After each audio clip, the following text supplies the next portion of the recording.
Greetings, patients, and welcome to Doc's Reviews, your premier documentary review show. My name is Doc Hawk, and today we will be reviewing a recent Netflix documentary release called Icarus, directed by Bryan Fogel. So the plot summary of Icarus, according to IMDb, is as follows.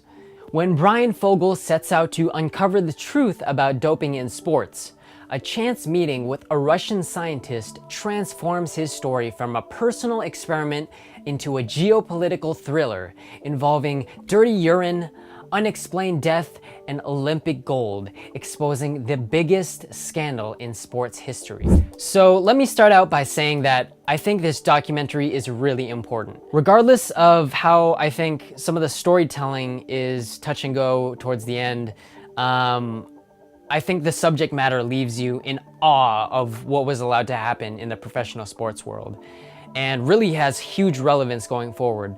I also think it gives some insight into like other bigger scale issues in the world today and really how people in power allow certain things to happen. So this documentary has two parts. The first part is already pretty interesting, and the second part is even crazier. It starts out being a documentary about Bryan, the director, who is actually an amateur cyclist wanting to recreate the whole Lance Armstrong doping situation where, he was never actually tested positive for doping and he just wanted to find out how it was done.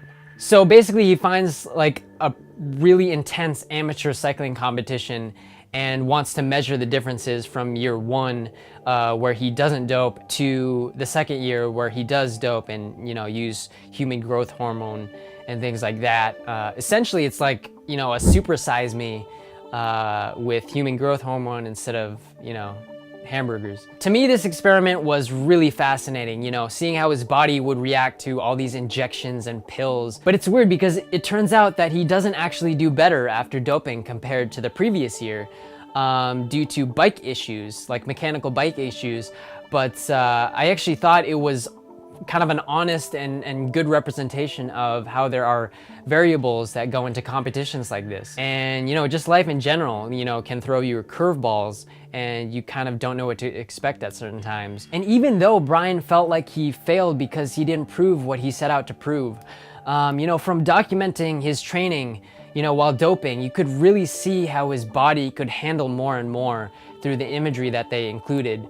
Particularly with the the handheld footage of him preparing, mixed with the Skype calls with his trainer and other medical experts, and then throwing in the really good footage of the cycling event, the gorgeous top-down shots of the cycling event. It really worked well for me. It gave it sort of a traditional documentary style, peppered in with some really high quality shots. I really, dug that first part. However, later on when it gets into the second part of the doc, I didn't quite like the filmmaking style as much, just because it felt a little inconsistent sometimes. They had hand-drawn animation a few times and some motion graphics, some low-quality footage that wasn't really present in that first part of the film. So that said, I think I can now jump into the details of the second part of the film. So if you haven't seen it and you don't want to be spoiled, I don't recommend continuing to watch. You have been warned. So let's talk about the second part. A big piece of the connecting story comes into play when Bryan gets in contact with a man who runs the anti-doping lab for Russia. His name is Dr. Grigory Rojnikov, I think is how you pronounce that. So he initially helps Bryan with his experiment to beat the anti-doping system.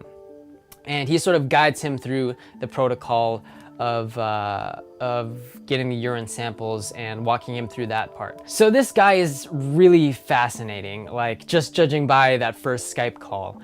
I mean, the first time we're introduced to him, he's shirtless, kind of cracking jokes with Bryan and just really kind of a likable guy. And I was hoping that, that he would be present in the rest of the film.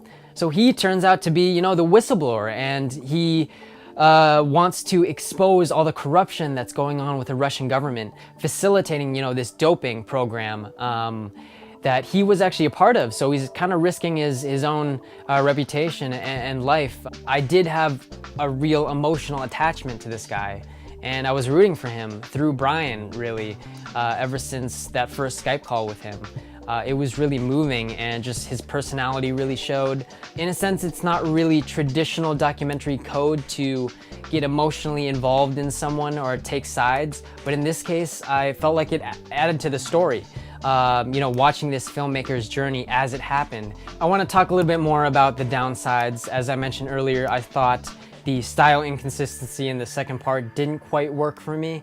I also thought it was a little jumbled how they kept trying to bounce around with the legal stuff and Gregory's, 2 lawyers that he went through and all the documents and official statements. I guess they are important, in confirming everything that's going on, but for me it seemed to drag a little bit.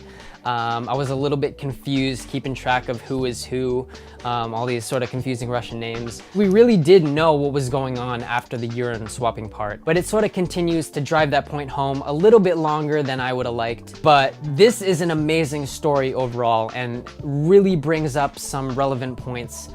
Since we do have another Olympics coming up, and of course Russia is hosting the next World Cup, so it's going to be interesting how they deal with that, and if they'll be, held, a magnifying glass up against Russia. It's really disturbing, what this documentary, exposes. I think it'll definitely make me think twice about everything I see in the news, and what might be behind that, and conspiracies and all this stuff. It'll just make me a little more aware, and maybe it will make you more aware too. If you have seen it, in the comments below, tell me what you thought. And if you agree with my criticisms or praise of the documentary, please let me know. And if you like this, give it a like. If you're not subscribed already, please subscribe and join the Documentary Doctor movement. We'll have segments like this weekly, and hope to keep that going, as well as documentaries of my own monthly. So look forward to all the awesomeness coming up. We hope you stick with us. I've been Doc Hawk, and thanks again so much for watching. You have been prescribed.